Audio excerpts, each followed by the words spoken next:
Our keynote speaker, Dr. Michelle Palumbarwit, our Vice President for Development and External Affairs, and our very own Sustainable Development Officer, Dr. Baberle Mandane Garcia, guests, participants, ladies and gentlemen, good day to all of you.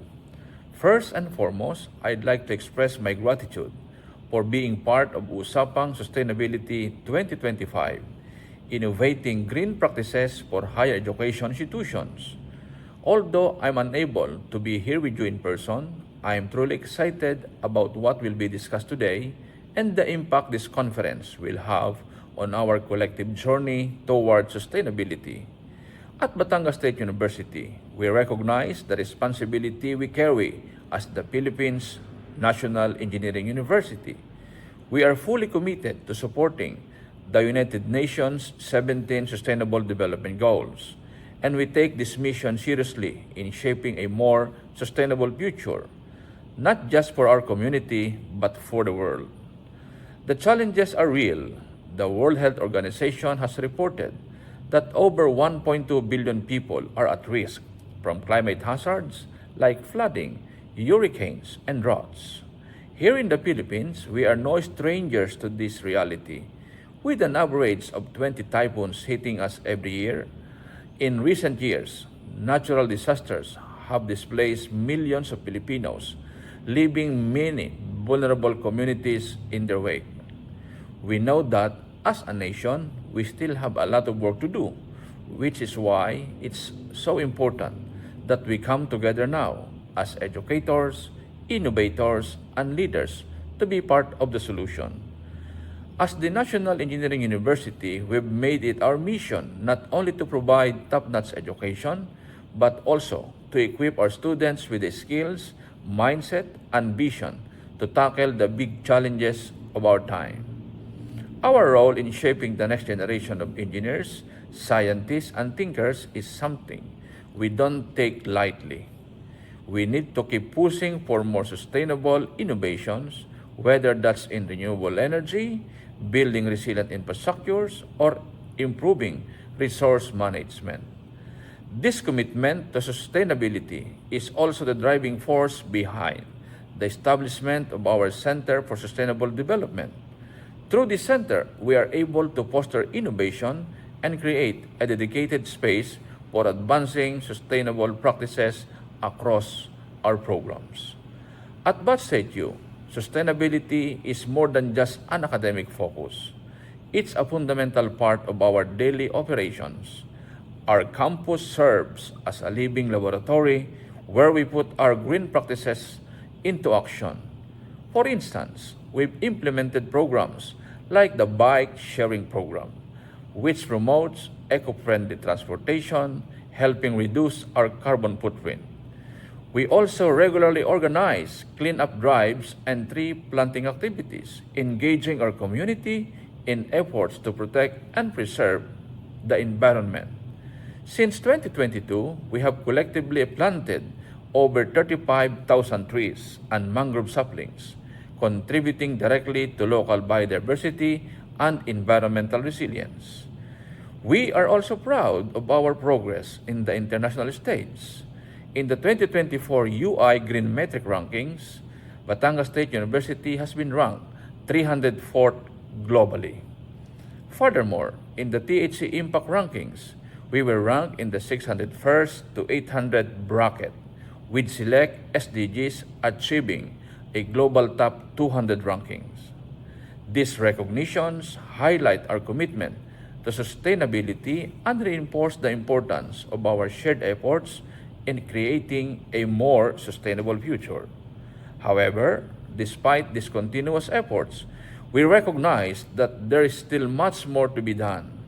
The challenges we face as a nation and as a global community are vast, and no single institution can tackle them alone. This is why Usapang Sustainability 2025 is so important. It provides us with a chance to share ideas, learn from one another, and work together towards practical solutions that can help us move forward in our sustainability goals. Thank you once again for being here and for your commitment to sustainability. Let us continue to work together to make a sustainable impact. Halina kayo, tara nang mag-usap sa usapang Sustainability 2025. Thank you very much, Dr. Piso, and for your welcoming remarks. This third Sustainability Summit is live online and, of course, happening in person here at the Narra Hall. An expected participation of 100 members of the Red Spartan community. So, without further ado, let's start this Usapang Sustainability 2025 and start with practices for higher education institutions. So, please allow me to introduce our first speaker. Studies, ASEAN Korea relations, Filipinos in Korea, and environmental politics are the research interests of our keynote speaker. She obtained her doctoral degree in political science from the Batangas University, Seoul, in 2016, and her master's degree in political studies in 2012 from the same university. Graduate studies in Korea, she studied at the Admission Center in 𝒂𝒂𝒏𝒈 as her country and specialization. She is currently associate professor at the Asian Center, University of the Philippines, Diliman, and assistant to the dean for curriculum and quality assurance of the center. She also supervises the 𝒂𝒏𝒂𝒂𝒏𝒂𝒃 Philippines, or the Center International Training Center for Authorities and Leaders, as its current director. Ladies and gentlemen, please welcome our keynote speaker, Dr. 𝒂𝒏𝒂𝒂𝒏𝒂𝒃.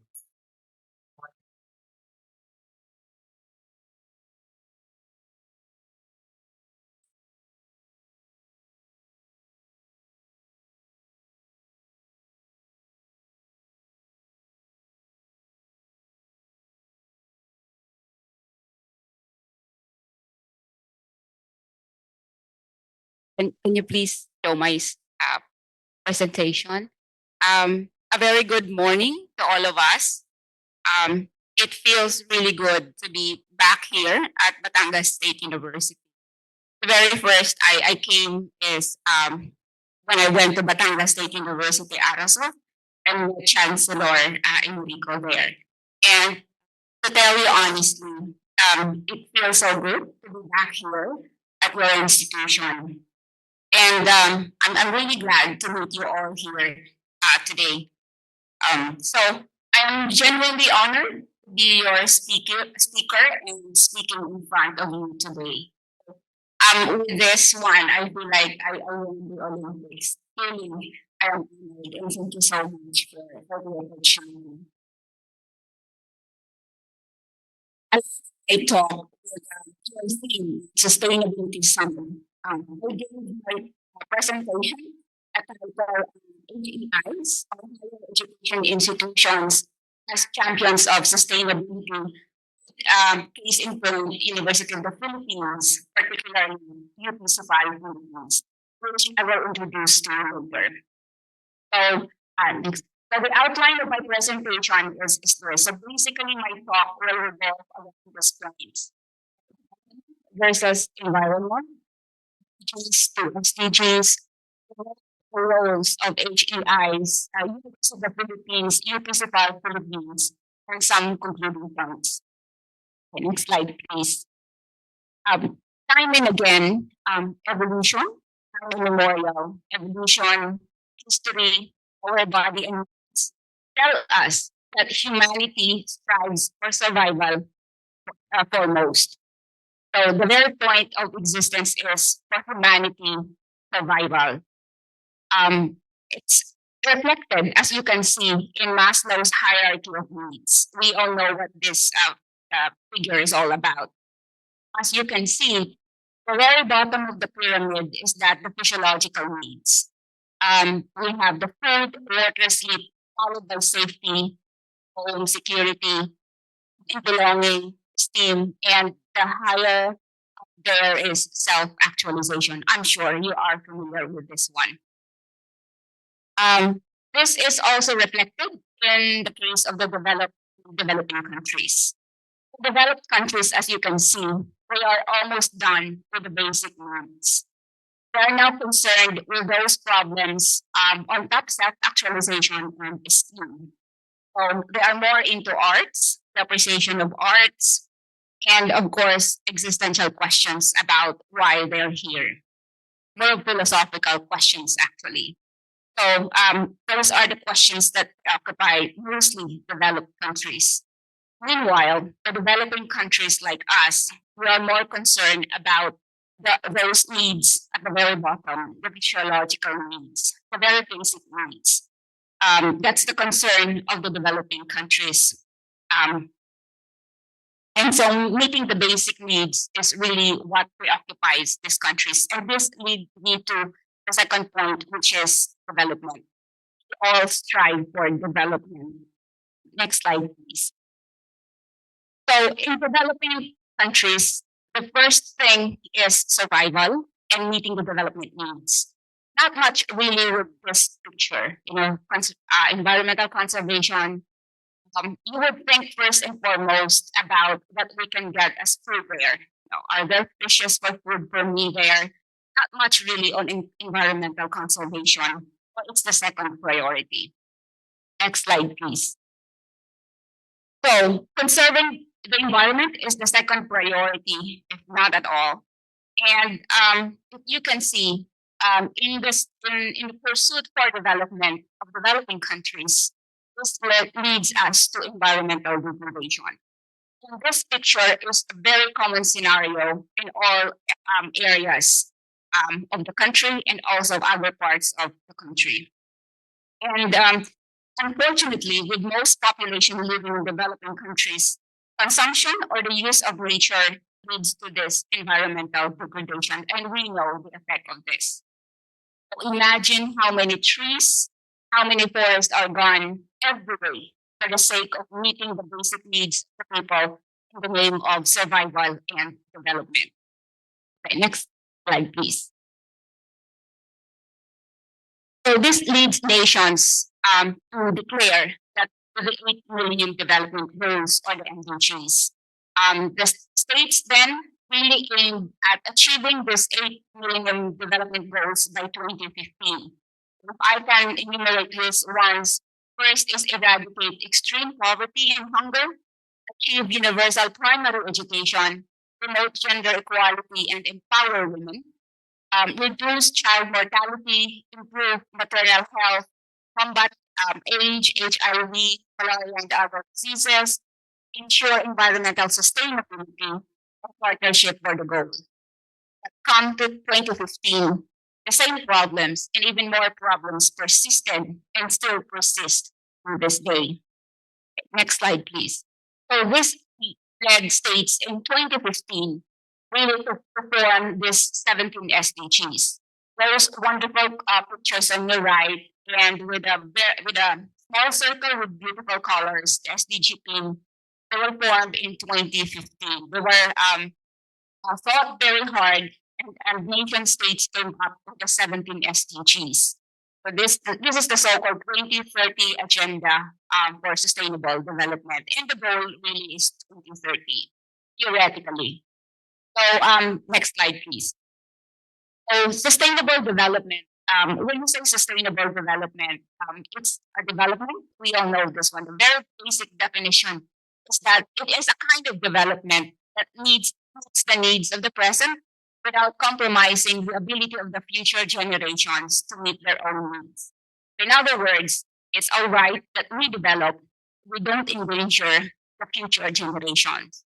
We have to make sure that they also enjoy development that we are enjoying at the moment. Okay, next slide, please. So sustainable development goals or SDGs, these are the blueprint or the framework to achieve a better and more sustainable future for all. So they address the global challenges we face, including poverty, inequality, climate change, environmental degradation, peace, and justice. Okay, next slide, please. Now, these are the 17 development goals, right? So we have 1 to 17, the first of which is no poverty, and the last is partnership for the goals. Okay. If you read them, they sound very beautiful, very, very wonderful to hear and to say those words. So at 𝒔𝒂𝒏𝒈, when I assumed the directorship in 2023, we partnered with the Centro ng Wikang Filipino, and we decided to have the 17 SDGs translated into major Filipino languages. So if you have time, please check our website. We have those 17 SDGs translated. into actually baybayin, Filipino, Kapampangan, Cebuano, Hiligaynon, and Waray, and others. Okay, so this one is in Filipino. So in Filipino, the 17 SDGs were translated into 17 hangarin sa sustainable pag-unlad. We hope to achieve this by 2030. So these ones are in Filipino. Next slide, please. This one in Kapampangan, the other one is in Bicol. Next slide, please. In Cebuano and Hiligaynon. Okay, I'm sure many of you can relate as well. Okay, next slide, please. So there are 17 SDGs from 8 MDGs. Now, states will be wise to have them 17. So the 17 SDGs. And now they are compact into 5 Ps. Unfortunately, not the 4 Ps, but 5 Ps. So the 5 Ps, they include people. We have also prosperity, partnership, and planet. So these are the 5 pillars of the SDGs. They do rebalance and integrate all the crucial components of sustainable development. Next slide, please. So let's start with the people pillar. So the people pillar, the goals of these SDGs are to end hunger in all forms and dimensions, and to ensure that all human beings can fulfill the potential in dignity, inequality, and equality, and in a healthy environment. Perhaps you can now guess which is SDGs really are referred to in this people pillar. It's basically, next slide, please. The first 5 of the SDGs. So you have the low poverty, good health and well-being, quality education, and gender equality. Okay, next slide, please. Okay, now the next one is prosperity pillar. So this is a pillar where the goals seek to ensure that all human beings can enjoy prosperous and fulfilling lives, and that economic, social, and technological progress occurs in harmony with nature. So these are the SDGs that this pillar target. So we have affordable and clean energy, central in economic growth, industry innovation and infrastructure, reduce inequalities, and 11, which is sustainable cities and communities. Okay, next slide, please. Now, the other P is the planet pillar. So the goals of this pillar is really commit to protecting the planet so it can support the needs of the present and future generations, and recognize how connected and fundamental climate change is to global development. So we have SDG 6, clean water and sanitation, responsible consumption and production, climate action, life below water, and life on land. And when I came here yesterday, actually, I saw before the office of the president, you have there on the board that in the PHA ranking, one of your strengths is really life underwater, and that's very impressive. Next slide, please. Now, let's proceed to the peace pillar. So we all admit there can be no sustainable development without peace, and no peace without sustainable development. And so the goals were set out to foster peaceful, just, and inclusive societies. When we say inclusive societies, we don't leave others behind. We include everyone. Next slide, please. And finally, the partnership pillar. So the goals of this is really a spirit of strengthened global solidarity, recognizing problems that cross geographies and sectors that require collaboration. So we have to understand that issues and problems are transboundary in nature, like the impacts of climate change. So we can't solve it alone. Next slide, please. We can't solve the problem alone. Rather, we need to collaborate and partner with each other, regionally, locally, and globally to achieve the 17 SDGs. Okay, next slide, please. Now, to sum it all up, think of the 17 SDGs as like a wedding cake model. So at the very bottom of it, it's not people, but it is the planet pillar that is at the base of it all. Holds the people, the second layer, prosperity, And the last, and the one that connects all of this is the SDG 17, which is partnership for the goal. Okay, next slide, please. Now, the principles of SDGs are this. We have national ownership, universality, human rights-based, leaving no one behind, integrated approach, inclusive and participatory approach, and also reaching the furthest first. Next slide, please. Okay, so now the HEIs. So I mentioned about the partnership, and one of the most crucial partner and actor in the promotion and achievement of SDGs is the HEIs, or the higher education institutions, the universities and colleges. How universities then contribute to SDGs? When I say SDGs, that includes sustainability, environmental sustainability as part of it. How do universities like Batangas State University or the University of the Philippines contribute to the achievement and the promotion of SDGs? Of course, the never-ending question of the three functions of the university. So we have teaching, we have research, we have community extension or public service. And these are embodied by the faculty of the university. So think of faculty as really as super people, it seems like they have superhuman strength. They have to think about teaching, they have to think about research, and they have to think about community extension. With administrative work, and you have a lot of work to do as faculty administrator, and that's really a tough job. Really, issues and problems are never ending. Next slide, please. Now, this one is or small, but basically, I mentioned about research, education. For research, basically, universities are expected to create research capacities, incorporating not only one discipline, multidisciplinary and transdisciplinary approaches to teaching and research. For education, in simplest form, integrating sustainability, ideas, culture, and practices in the curriculum. It can be in the degree programs, it can be in the courses, and it can be in the curriculum and syllabi as well. As for leadership, of course, the university should set a very good example of practicing the SDGs. Sustainability development goals should be a way of life, a culture of the university, the faculty, staff, and administrators as well. Okay, next slide, please. So in the University of the Philippines, we are working. I'm not saying that we have accomplished all this. We are also working towards achieving the 17 SDGs. I tried to extract this information, data from 𝒔𝒕𝒂𝒏 database. It's very useful. So in 2024, I found out that the University of the Philippines was able to publish 4,000 plus publications related to SDGs.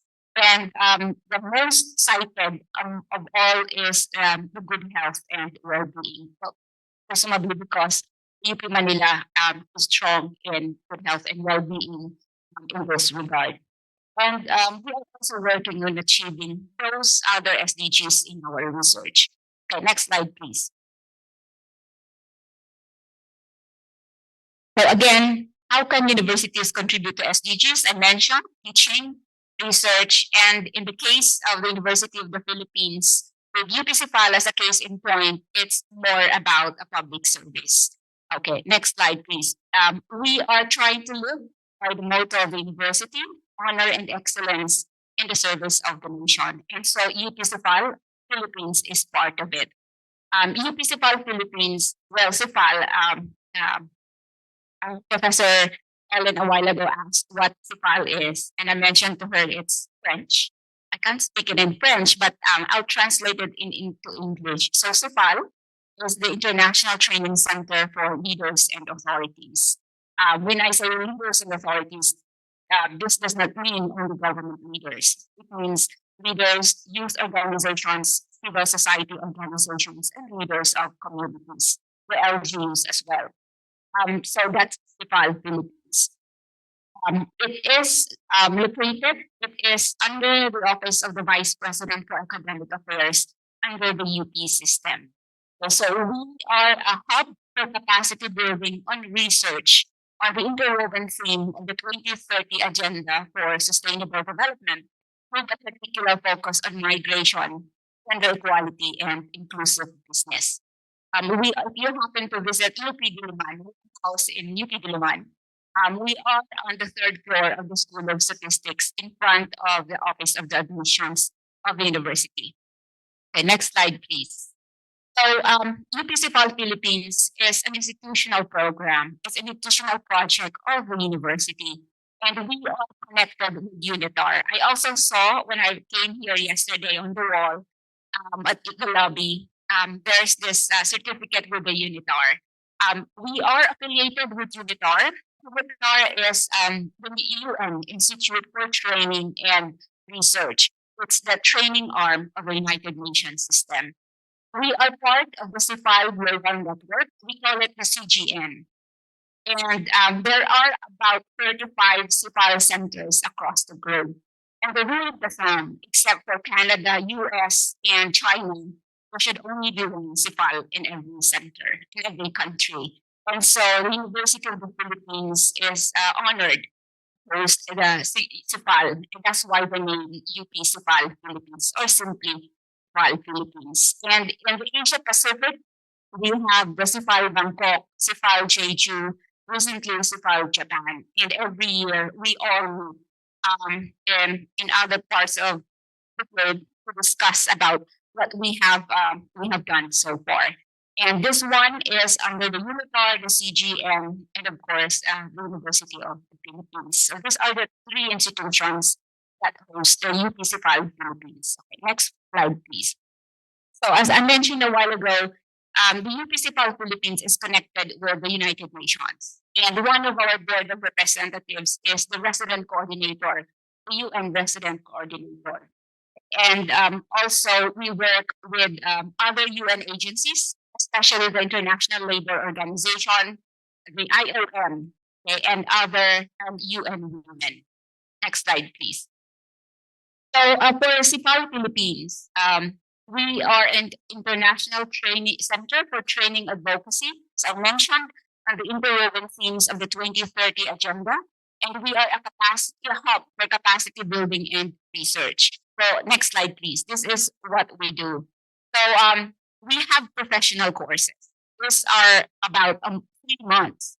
And the flagship program of UPCPAL Philippines is the professional course on global migration. And we hope to have a professional course on national migration later.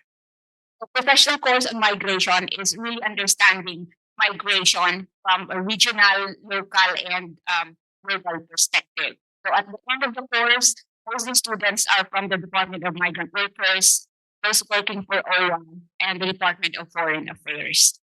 So at the end of the course, students can get certificates with the seals of not only the University of the Philippines, but also of the UNITAR. Okay, we are now working on a professional course on digital governance and cybersecurity. We offered it a few years ago. We are now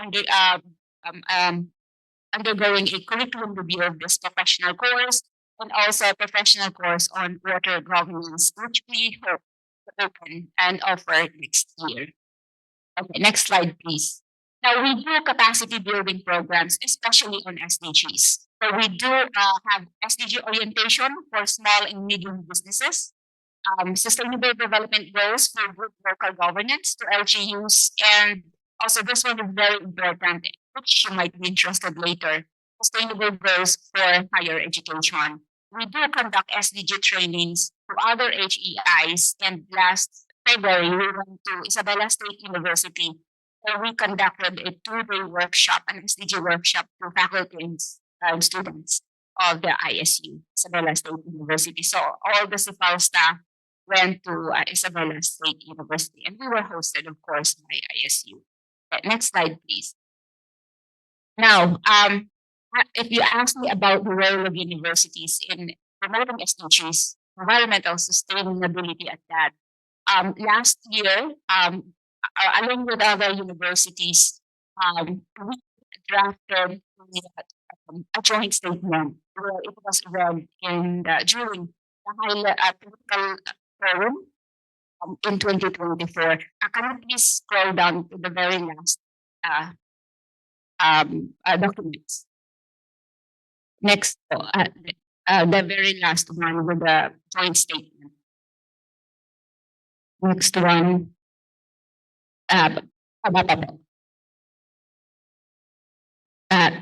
More, yung nasa last po na joint statement na document.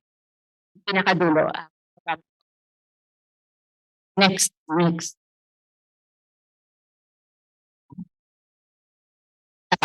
Isa pa po.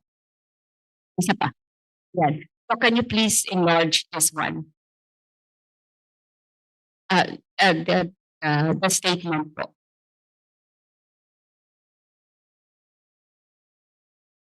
Ayan, pwede pong palakihan. I-zoom na lang po. So last year, along with those other universities, we drafted a joint statement which was read during the high-level political forum. This one sponsored by UNITAR, UNESCO, along with the CIFAL Global Network and other institutions as well. So if you have time, please you can look this up at the website of the UN, but I can share this with you. Can you scroll down, please? Yeah. I will just read the highlights. Thank you. So we do recognize the role of higher education. And we believe that the HEIs, universities and colleges, we are the leading laboratories for the future of society. Because we do train future leaders as well. And we do play a pivotal role in societal and cultural transformations. It is this space where the culture of sustainability is formed and enhanced. Next slide. And higher education institutions really foster critical thinking, tolerance, and openness to diverse populations. And higher education institutions, we are well placed to address the global challenges of sustainable development. Can you please go back to my previous slide? So what can universities do?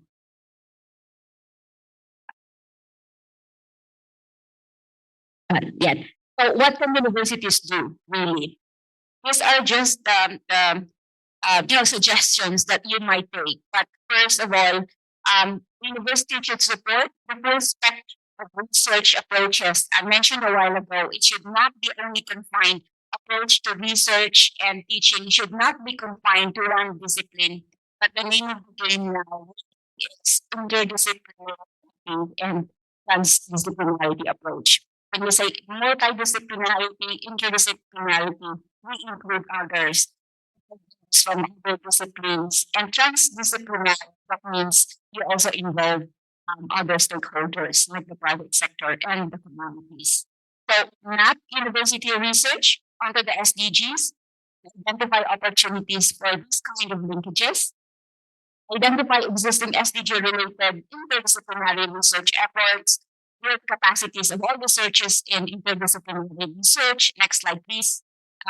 Great. Again, in the education part, integrate the SDGs in all the undergraduate and graduate courses and graduate research training.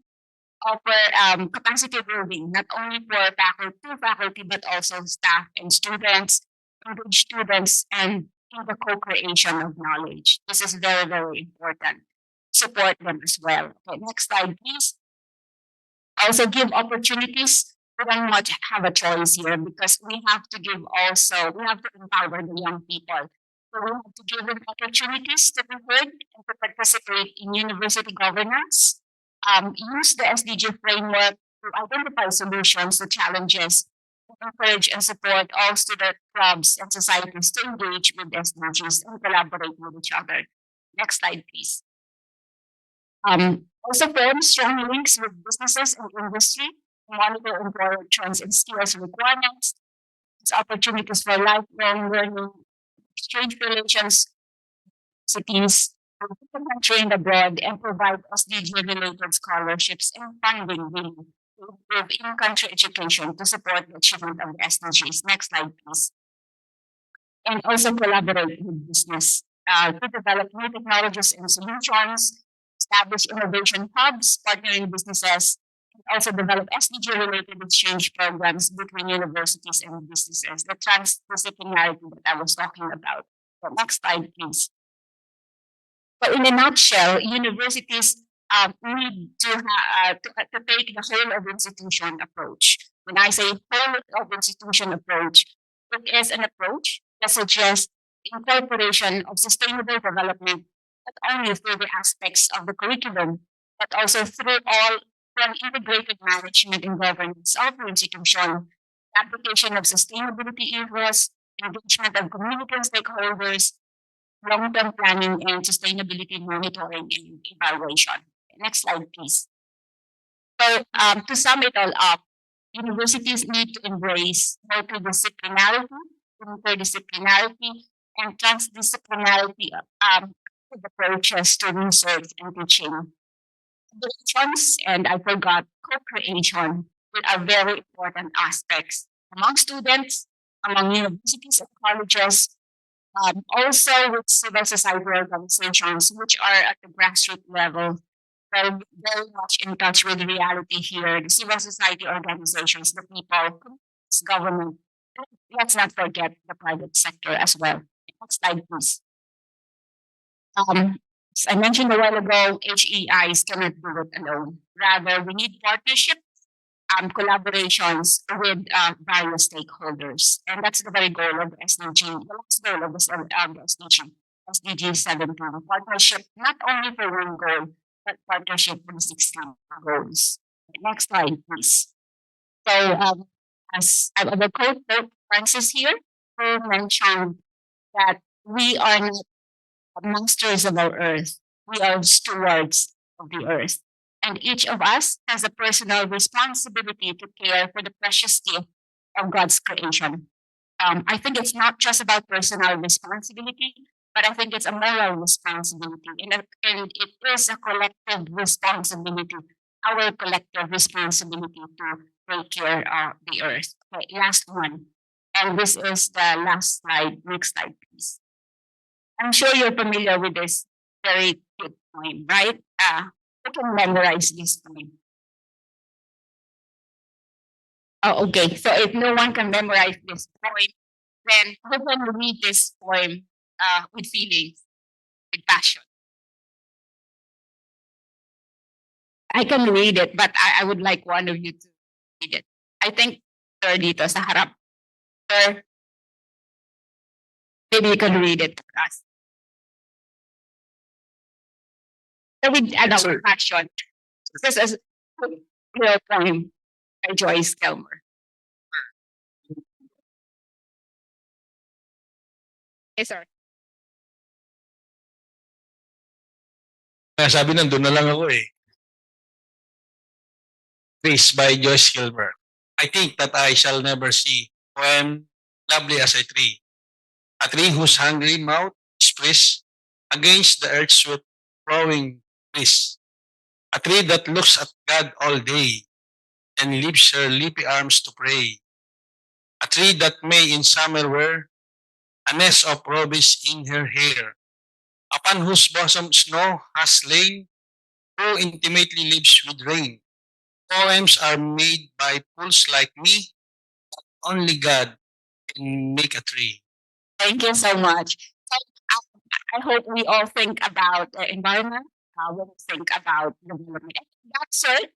We have only one gift, and this one is the tote bag of Unicify with the 17 SDGs. Thank you so much.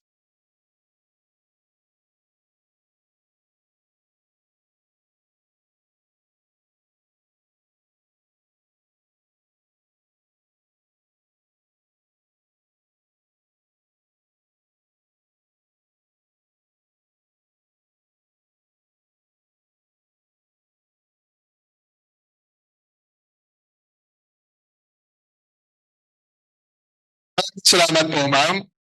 Dr. Michelle has requested that we're going to do a short video for si Friends. I can remember in Batangas that exactly when way back in the communities pa ngayon, sa from Batangas to Batangas, nakapaskil yung poem na yan sa gilid ng mahabang araw. If I'm not mistaken, it's my childhood memories. That poem was posted sa from the Batangas. Correct? Yan. So, hindi lang naman ako yun. So, ang wish natin, it's for the short video from si Friends.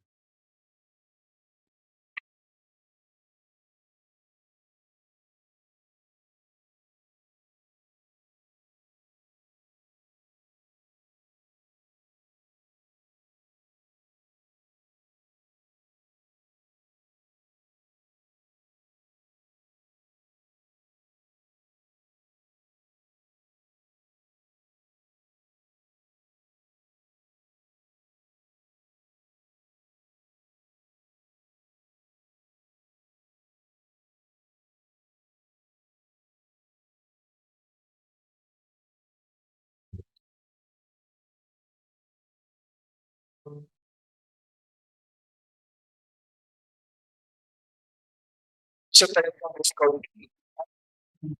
It's on your website, this is file. You watch that video. So, you can share the significant official last standing siya. So once again, we're going to watch it. So for the problem side from the insights remind us of sustainable about policy, communication, and communication. So thank you for HEIs and communities in driving meaningful change. Thank you for sharing your knowledge with us today. So as a program of appreciation for your time and expertise, we would like to send a certificate of appreciation at scholarships and recall on stage, please. Dr. Michelle and to be joined today with our Vice President for Development, External Affairs, Dr. Garcia. Also to be joined counselors and Joseph Nasolino, and the Lamu, Trade Agency Lovar, Dr. Alvaro City Intro, and the Chancellor from the Silver. So that center of that stage allowing for the transcription on the certificate. Batangas State University National University Certificate of Appreciation to Dr. Michelle share expertise as keynote speaker in the third sustainability summit between South Sustainability 2025 practices for higher education institutions. Now, on March 19, 2025, the Harvard set up also sixth floor Jose Rizal Campus Batangas State University signed the release of the step also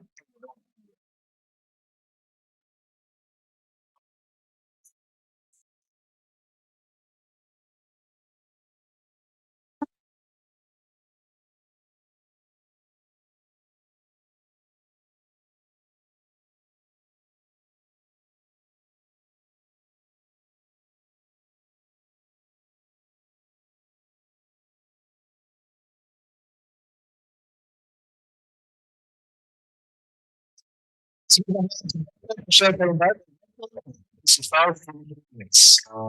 And now we proceed to current section one, climate action and renewable energy.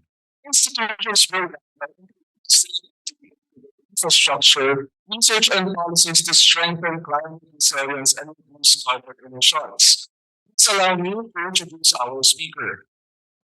Shadows is the GR title Distinguished Professor in the Department of Civil and Environmental Engineering at the Colorado School of Mines. You can see this PhD from the University of Purdue and was a Royal Commission postdoctoral fellow.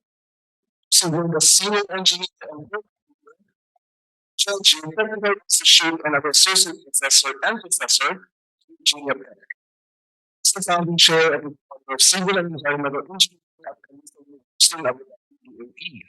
He has also held visiting professorship and research positions in China, Peru, France, Japan, and South Korea. He's published over 365 papers including chapters, journals, and conference proceedings, and has given keynote and invited lectures at several conferences. He's an associate editor of 3 international journals and an editorial member of 4 other international journals. He's the recipient of a Geotechnical Research Medal from the Philippines Institute of Civil Engineers, the Peter A. Condon Honorable Mention Award, 2 awards from the American Rock Mechanics Association, 18th Advanced Power Technology,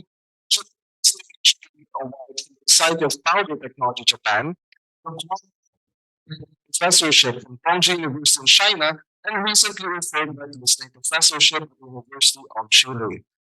Michelle speaks 5 languages and has given lectures and presentations in 68 countries. Ladies and gentlemen, please welcome Dr. Martin Gutierrez, our panel distinguished professor.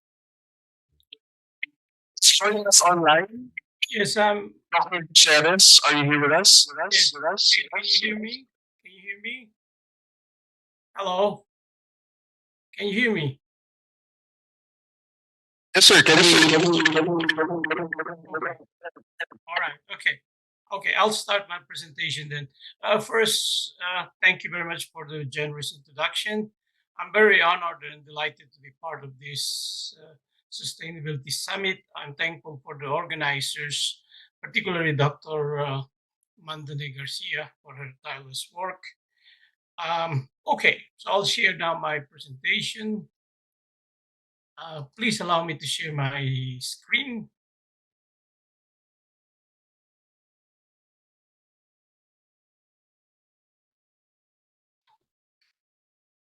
Okay, I'm not sure if you can see my screen now. Can you see my screen? Yes, sir. Okay, so again, thank you so much. The title of my presentation is Universities as Leaders in Climate Resilience and Carbon Reduction. So let me give you an outline of my presentation. First, I'll discuss what climate change is and whether it is an existential threat, as many people claim. Talk about what are the precursors of climate change, as well as its indicators. How do we deal with climate change? This includes mitigation, adaptation, and geoengineering. I'll talk particularly of the impacts of climate change in the Philippines and the roles of universities in climate resilience and carbon reduction, particularly in terms of education, research, and outreach. And again, how to respond to climate change and some potential research topics. Finally, I'll wrap up on the role of carbon neutral campuses, community engagement, and leadership in policy and advocacy. Well, climate change is because we have this greenhouse effect. The greenhouse, in some ways, protects us from extreme radiation, but it also allows us to, it prevents us to not let all the heat be radiated to the atmosphere by providing a greenhouse protection, an envelope. Now, the problem is that with the release of most greenhouse gases, the greenhouse effect increases, and this results in climate change. Excuse me. The greenhouse gases that we have are carbon dioxide, methane, and nitrous oxide, with carbon dioxide being the most prevalent. Now, there's been a lot of talk about whether climate change is an existential threat, whether it is something that can cause extinction of our species on this planet. I have since learned to temper my rhetoric on this one. I realize that it scares a lot of people, especially students. It paralyzed them to the point that they are not willing to hear about climate change. So I temper it a little bit. So I just offer some quotations from Professor 𝒂𝒏𝒈 of MIT. He says that in the worst case, climate change could be a cataclysmic threat to the continued existence of many species and to human society, particularly some groups. He believes that eventually we will survive. Humans are, of course, amazing survivors, but many groups will be particularly affected, and these groups might really be subjected to extinction. According to the world-renowned naturalist David Attenborough, it's the biggest threat to modern humans modern humans have ever faced. And for the UN Secretary General Antonio Guterres and my namesake, Portuguese namesake, it's a crisis multiplier that has profound implications for international peace and stability. Now, as I said, CO2 is the most common greenhouse gas. Now, we have started to release more greenhouse gas with the discovery and use of fossil fuels. Fossil fuels have been stored underground. The CO2 has been always been underground, and we started to burn them, and then we released them to the atmosphere. The most pronounced effect of resulting in this greenhouse gas, as I said a while ago, causes increasing global temperature, resulting in global warming. There is a strong and repeatable evidence that increasing global temperature is directly related with our release of CO2 from fossil fuel use. This increase in CO2 started in the Industrial Revolution in Europe, and four of the biggest CO2 emitters are US, China, and India and Russia. And ironically, the most impacted countries like the Philippines produce but a fraction of the CO2. So these are some of the scenarios that are predicted, different scenarios that depend on the amount of greenhouse gas ppm per CO2 equivalent in the atmosphere. And this again is the distribution of the global emitters.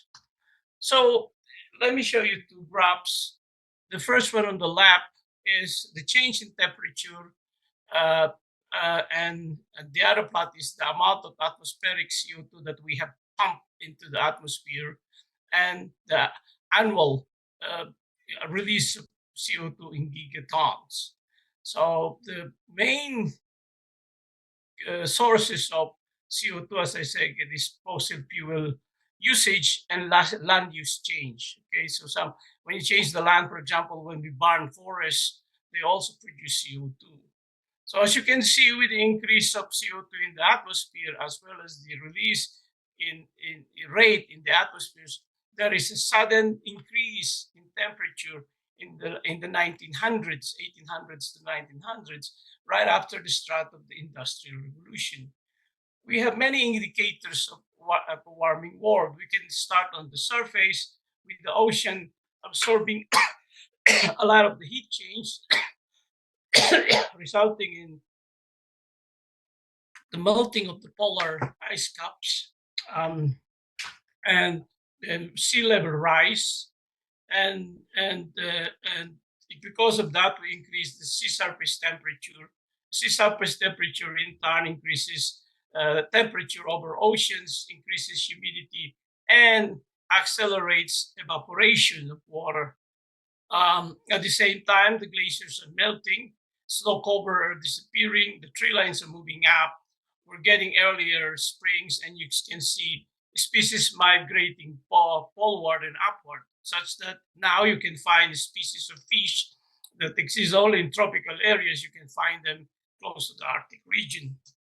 So there are some numbers. These are some numbers that were considered at one point as some kind of important landmarks on how or targets that we should not cross.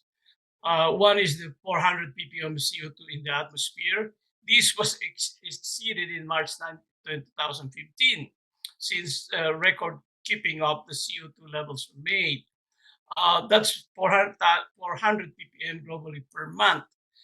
The last time we had 400 ppm of CO2 in the atmosphere was, we didn't exist. There were no human beings, so we don't know. We really don't know how it's going to affect that. So we are basically in uncharted territory. The other target is the 1.5 degree centigrade increase in global temperature above pre-industrial level. This was also reached in 2002.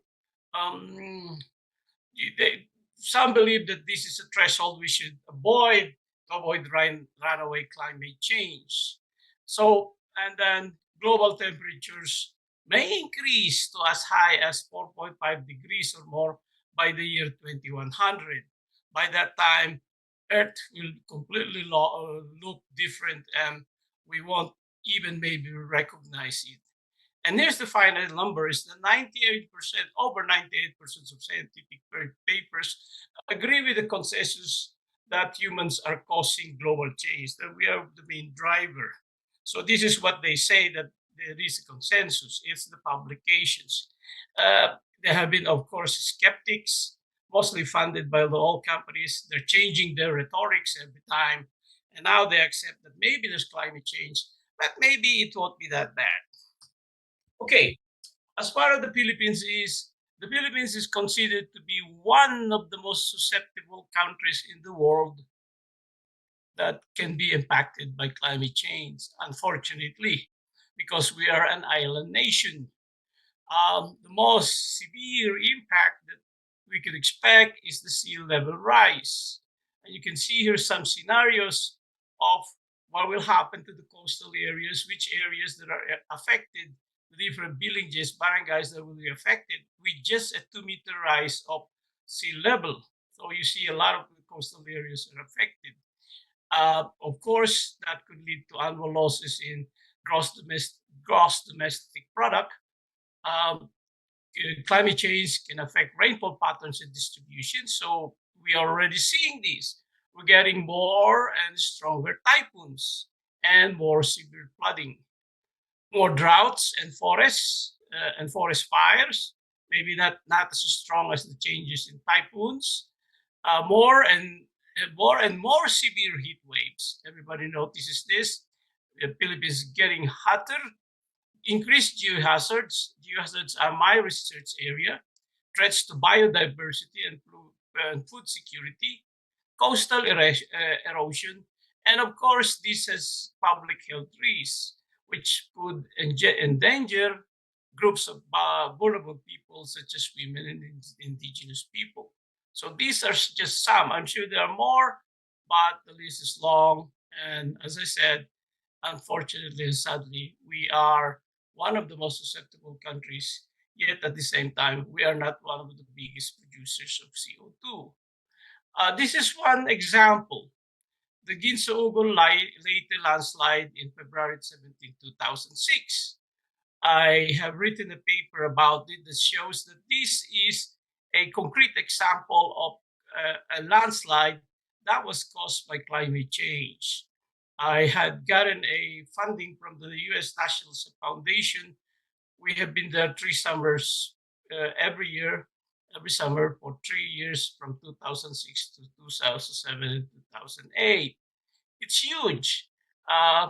Missing, and of course, presumed dead, about 1,300 people. Only 122 recovered.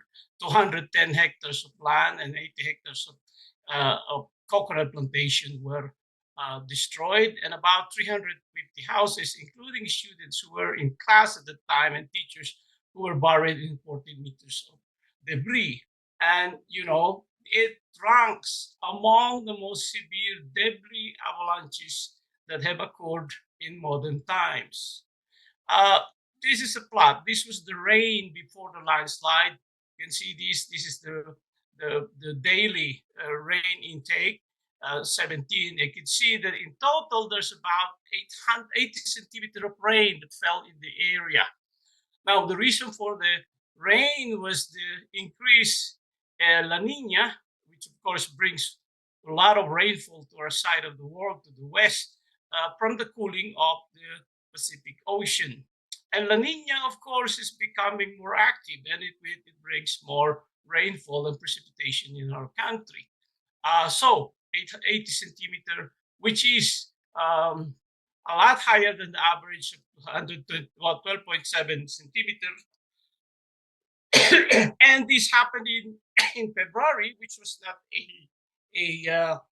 a typhoon month. As you can see, between from 1950 to 1968, Philippines used to get only 6 La Nina, I'm sorry, 2.1 La Nina years per 10 years.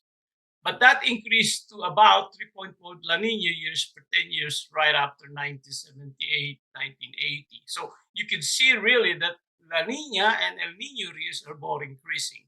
But for us, it's the La Nina years that are more destructive. So here's the main topic that I want to discuss is how universities can become leaders in climate resilience and carbon reduction.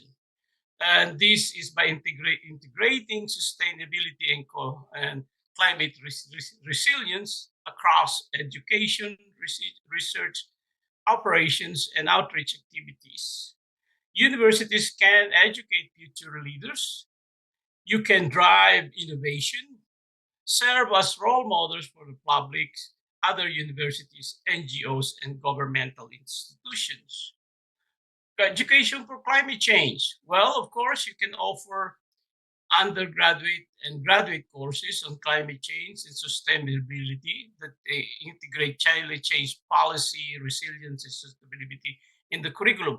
I don't think you can offer a full course only on this topic, but certainly you can have specific courses in your curriculum that consider this, or at least courses should, as many courses as possible, should integrate this in these topics into their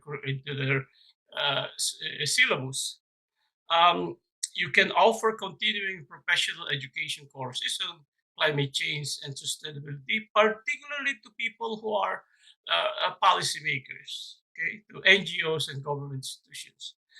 Develop and disseminate online teaching materials on climate change and sustainability for the public. I'd like to cite one very good one, the MIT, Massachusetts Institute of Technology Climate Portal, which is available to everybody who wants to ask questions about climate change.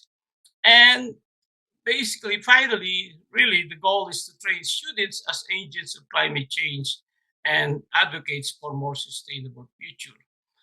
For students, I know this is a hard topic. I've seen, as I said, students get really paralyzed by the topic and they get really scared when they hear climate change, but they have to face the biggest challenge that faces their generation. Okay, this is an example of a course that I have organized. It's a course on carbon capture and sequestration. We organized this in Svalbard. If you know, Svalbard is a group of islands inside the Arctic Circle. It is managed by the Norwegian government, although I think 24 countries have a right to exploit and explore their resources on the island. It's the only place in the world you can work without visa and residency permit. Everybody could go there. We were shocked when we were there. There's about 3,000 Filipinos working in that place. One of the most severe places in the world with continuous dark winter days and very cold weather. So anyway, this was a training because Svalbard wanted to be a closed system for carbon. They are using mainly coal to power the electricity source, and they want to capture the CO2 from the electric production and put it back into the ground because that's where they came from. So we used to go with this research vessel. One of the things that we learned was how to survive with polar suit and how to shoot, because here in this island, the top of the food chain are the polar bears. Okay, of course, one other role of universities promote interdisciplinary research. Research that combines environmental science and engineering, economics, policy, and other social sciences to address complex issues, climate issues. Your research should lead to innovative solutions and more holistic approaches to resilience and carbon reduction. Okay, so with regards to research on climate change, How do we respond? Essentially, there are three main general ways we can respond to climate change. One is mitigating, reducing climate change by limiting the flow of heat-trapping greenhouse gases in the atmosphere, reducing release, and increasing sinks. And finally, it's probably not possible to completely go back to industrial levels and get back all those CO2 that we have released. We have to live to climate change one way or another. We have to adapt and adjust our lifestyles in a changing climate. Now, I put geoengineering in another category because this is completely different. I'm working a little bit about this. Geoengineering, which is releasing massive amounts of particulate materials in the atmosphere to cool the earth. This was observed, for example, after the Mount Pinatubo eruption, when global temperatures went down by about 1.5 to 2 degrees. All right, mitigation. Well, there are two ways: is to reduce greenhouse gas sources by burning less fossil fuels, using renewable energy, solar, wind, ocean waves, hydropower, and geothermal, shifting to more carbon-friendly renewable energy, electricity, hydrogen, nuclear fission, recycling and use of less carbon-producing materials, and consuming less carbon-generating agricultural products. Unfortunately, we are meat-eating species, and the meat that we eat a lot is cows, and cows are horrible sources of greenhouse gases, including methane. At the same time, we have to enhance the sinks. The sinks are where we bury our CO2 by planting more trees. This is probably one of the most effective solutions for mitigation. Improving our agricultural practices by regenerative farming that allows for more storage of CO2, by protecting forests, swamplands, mangroves, the sea, and the ocean. And my area, carbon capture, utilization, and research, and sequestration, carbon capture, utilization, and sequestration. And finally, adaptation again, for example, by building more climate-resistant infrastructures and food production. There are two major areas for adaptation and resilient planning. One is building climate-resistant infrastructures, or building new or retrofitting existing structures to make them more weather resistant. For example, flood-proof buildings, shades to mitigate heat, flexible spaces that get up to different needs in the face of climate change. And finally, disaster preparedness, because as I said, one of the most indelible effects of climate change is increase in disasters like typhoons and geohazards. So we have to be more prepared, better prepared for floods, droughts, forest fires, and heat waves.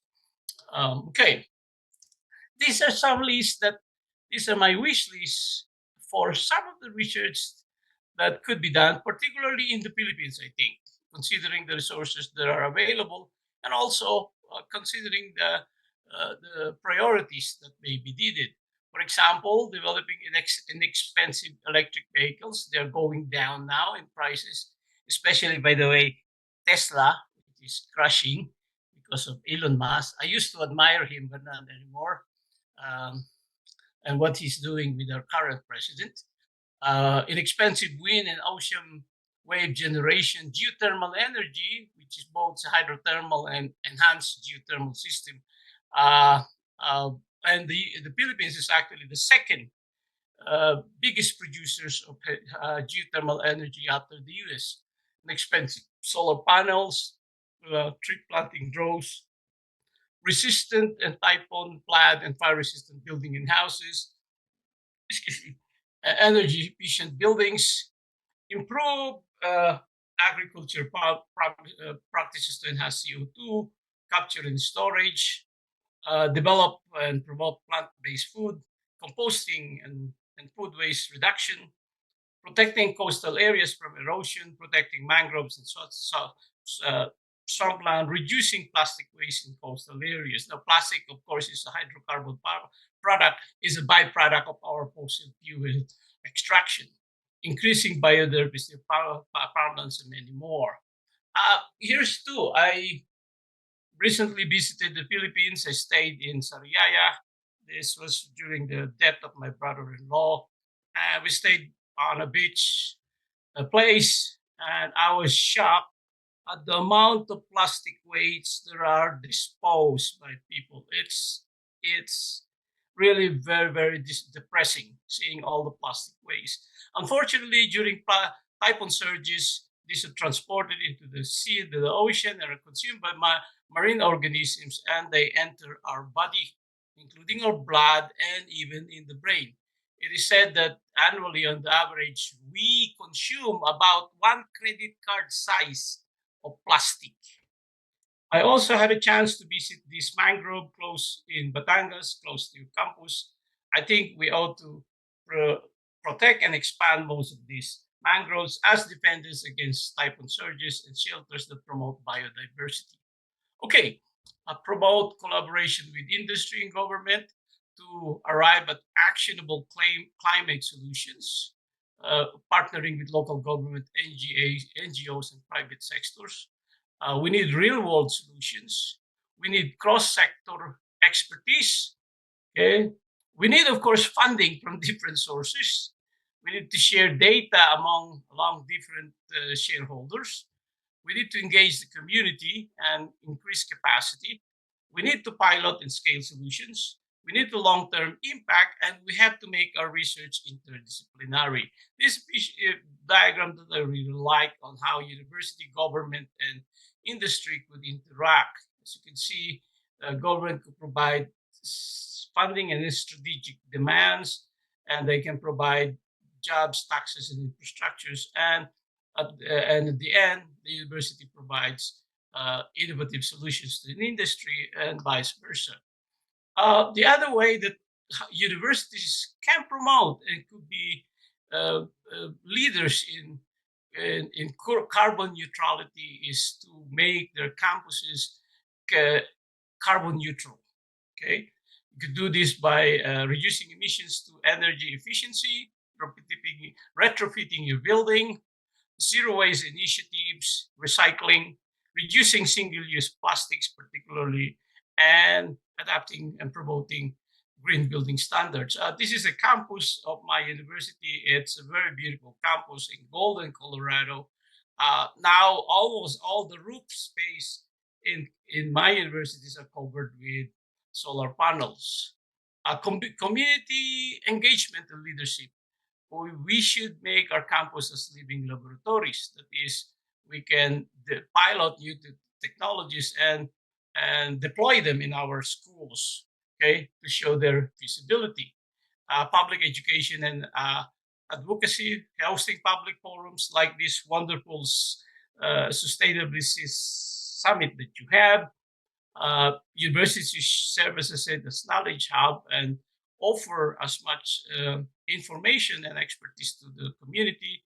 And students, of course, you should encourage students to be leaders, to be warriors, even in the fight for sustainability and reduction and mitigation of climate change.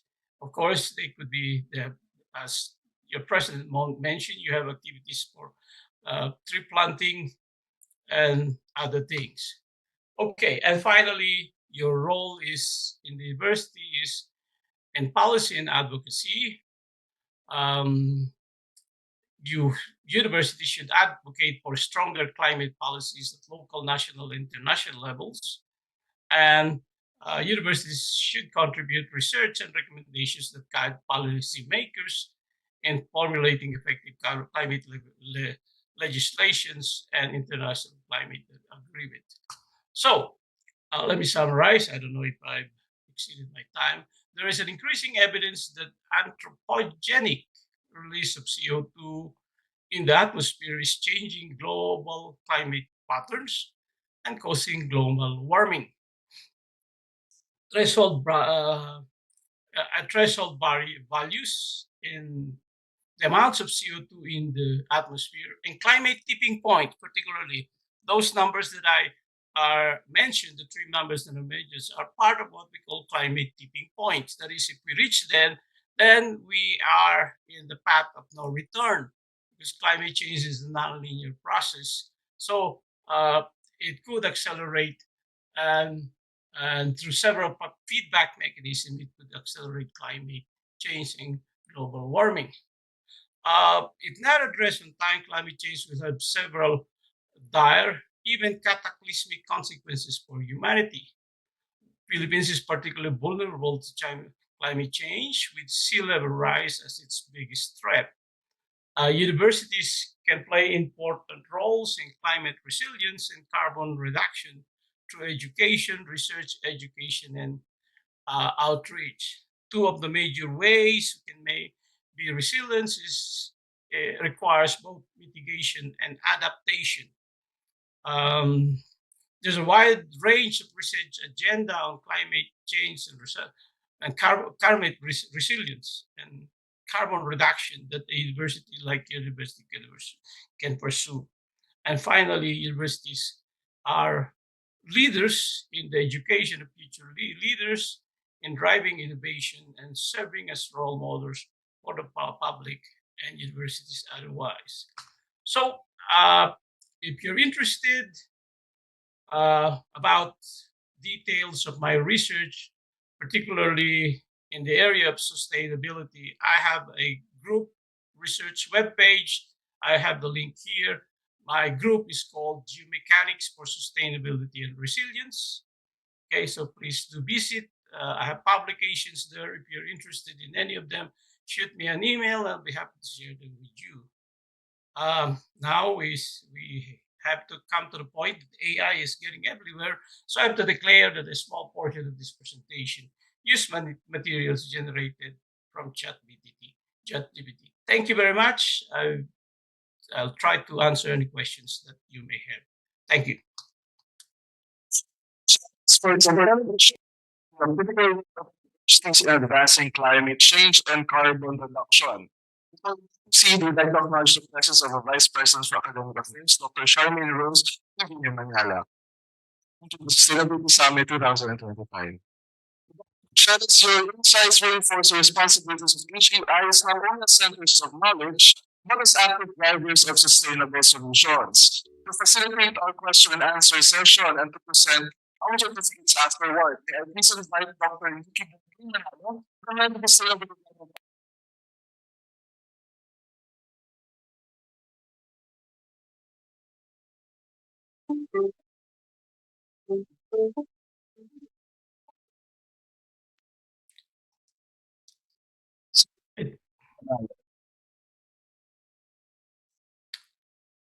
Yeah, you can also type in the chat. Here today. I'm seeing now here Dr. Babarlem, the Vice President for External Affairs and Safety, and also to our DPA, also to our esteemed faculty members, to all leaders who are here, also to the chancellors of different campuses, student leaders, and good morning. So we are now here at this juncture where we are going to accommodate questions to all the participants. But then before that, let me proceed muna with the highlights of the presentation. So I'm just going to read four of the highlights of the presentation for the reiteration. This one is the integration of the climate resilience and carbon reduction across all programs at the university, including all academic individuals, including research and extension, and all other sustainability initiatives at Batangas State University. Also, he mentioned about to make our students as agent to promote and act towards climate resilience and carbon reduction, magnify our lens and intensify our sustainability operations across our campuses, public service to chosen communities, and including engineering principles and priorities of sustainable development focusing on climate resilience and carbon reduction. And also you mentioned about production of climate solutions which we can adapt and utilize. So this is an opportunity for everyone as we're now in this segment of the Q&A. We're going to ask questions to the speakers, Dr. Gutierrez. So Is there anyone here in this forum question to our speaker?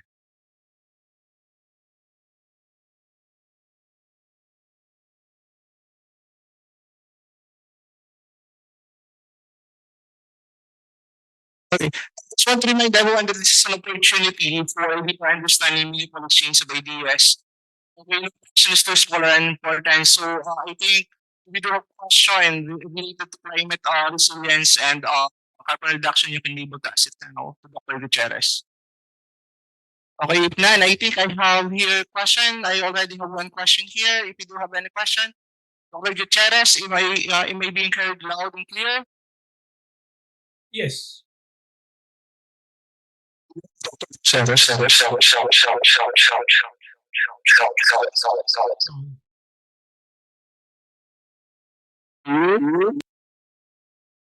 how can the Batangas State University carbon emission across its campuses to enhance sustainability and climate resilience? Loud and loud. I want to repeat the question, sir.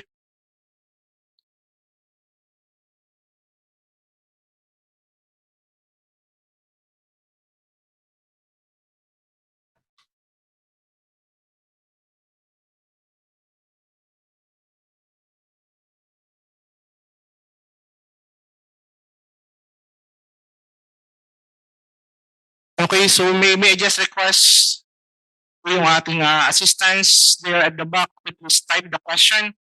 This is the question: how can Batangas State University effectively track and reduce carbon emissions across its campuses, enhance sustainability and climate resilience? That's for our speaker to read exactly our question here. I think we do have a problem with talk about our audio here.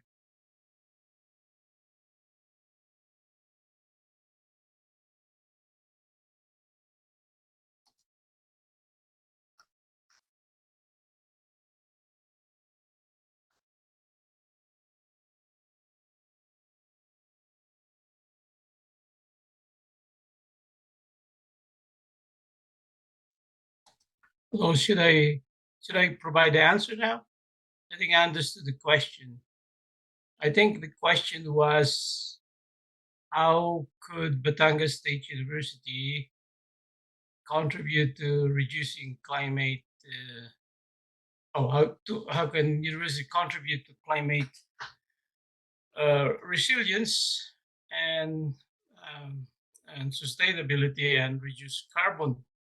Well, I mentioned three. What is, you have to, inside a campus, reduce your carbon emissions. Set an example, by making your buildings more energy efficient, and by using renewable energy. For example, cover your all your spaces and spaces with solar energy as possible, as much as possible. You can implement a zero waste initiative through recycling program and reducing waste through composting and reducing single plastic use. Because, as I said again, these are products of hydrocarbons. They're byproducts of hydrocarbons. So in a way, reducing use of these materials reduces demand for fossil fuels, and in fact, and along the way, reduce CO2 emissions. And of course, adapting uh, green building standards, making your building um, uh, uh, green, promoting green building standards, and in construction and renovation and sustainable materials. Um, of course, you can uh, make your campus as a showcase for sustainability and resilience. You can be advocate for the public, really push through uh, the, the agenda of resilience and sustainability through public forums. You can be knowledge hubs. You can provide free materials to the public through online resources. And again, you could encourage your students through their organizations to be leaders in sustainability by promoting climate action across the campus, by continuing your activities like tree planting, sustainable, promoting sustainable engineering projects and other means, and just simply being out there and being active in in in in all aspects of their student life in and outside the campus. So those are ways that you can contribute um, towards the goals of a sustainable planet and uh, and a reduced climate impact, and and by uh, and by being part of the movement to for negative, if not zero, carbon emissions. I hope that answers the questions. Kind of long answer. Okay, so thank you so much. So our speaker, do we have still questions here?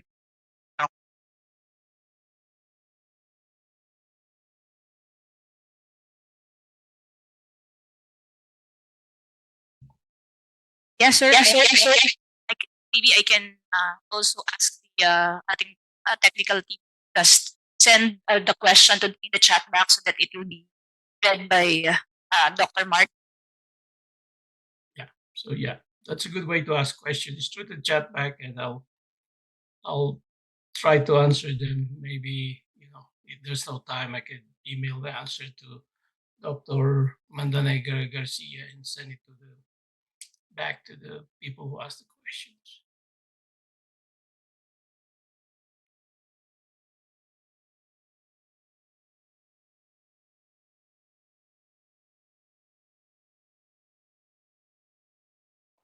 Good. Doesn't look like there's any.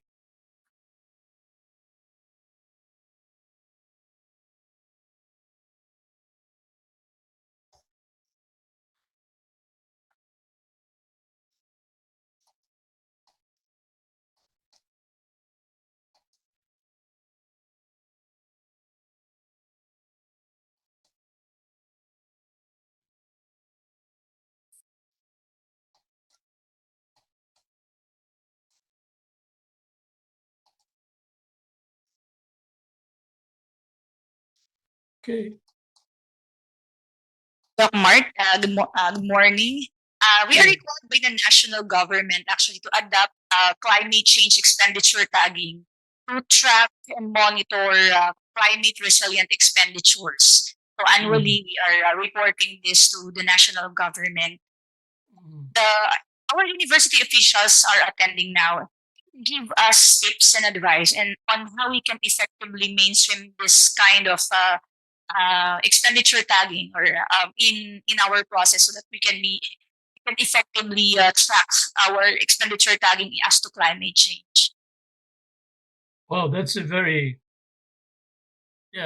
challenging and that's a very challenging problem. I think putting relating expenditures to actual um, carbon reduction, carbon emissions, for example, is very difficult. My understanding is that there are web pages that have been developed in that regards. There are databases. For example, one of the most carbon intensive expenditures is flying by a plane. Okay, example, that's one way. The other one is traveling with your fossil fuel vehicles. Yeah, so I think it's important to create a database, and then database that relates, quantities, like for example, airline mileage or fossil fuel vehicles mileage, and relating that to the amount of CO2 reduce, and then thereby, you know, having a direct correlation between what was actually spent, the item or the material that was spent, relating it to carbon footprint. So yeah, I think that could be done. You could develop an app. You can assign one student to develop such app. One of my exercises that I do for my students is to ask them to calculate their daily carbon footprints. which is interesting. You have to itemize the carbon footprints every day, everything, and then try to find ways to reduce the carbon footprint. So yeah, so that's a very important step. As I said, it's an accounting problem, it's a database problem, it's a correlation problem. So and thankfully there are already some work done. It may not be complete, and it may not be suited particularly for your applications, but they could be the first step in your goal of faithfully recording your expenses with regards to carbon. I hope that answers the question.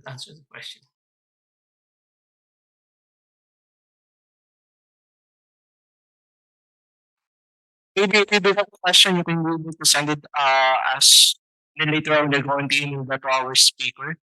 Okay, so may I ask everyone to please give him a big round of applause, our speaker. And also to our virtual participants, please also give the virtual round of applause.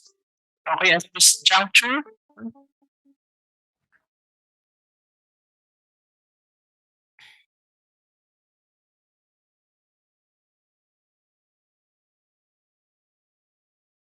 for development for external affairs, Dr. 𝒂𝒂𝒂𝒏𝒂𝒂𝒊𝒏𝒂𝒂, and our Vice President for Academic Affairs, Dr. Charmaine Rose Trevino Manyala, to stage award our virtual certificate to none other than Dr. Martin Gutierrez. So please to read the description on the certificate.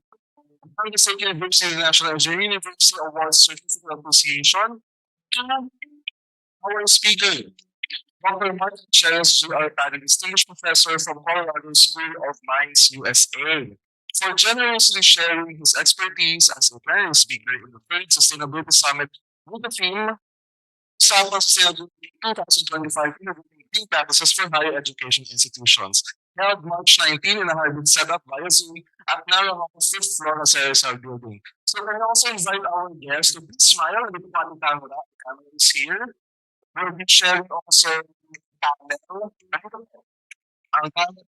So please look here. Just smiles kasi medyo maliliit pa kayo sa picture, no? So can we start another panel for our, yeah. So let's activate this camera, please. Yes. So one more picture. Remember this experience. On my cue, 1, 2, 3, and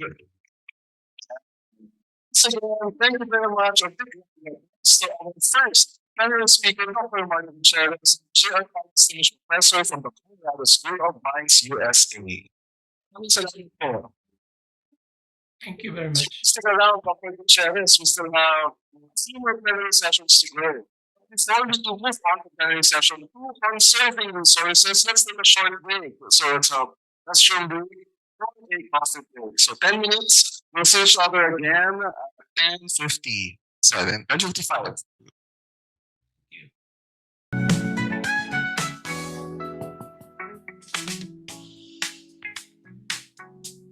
All right, welcome back. So we hope you're enjoying your morning snacks and your coffee. You can still enjoy it while watching our second plenary session. So plenary session 2 is on conserving resources.